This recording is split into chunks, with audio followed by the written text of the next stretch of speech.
Rokiati, nenek 6 cucu di Palembang, Sumatera Selatan ini, diringkus polisi dari Polsek Ilir Timur 1 di rumahnya yang berada di 9 Ilir.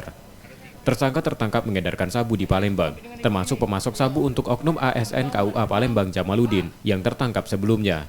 Tersangka pada polisi mengaku tak mengenal Jamaludin dan mendapat sabu dari seseorang berinisial E, yang saat ini juga tengah diburu polisi.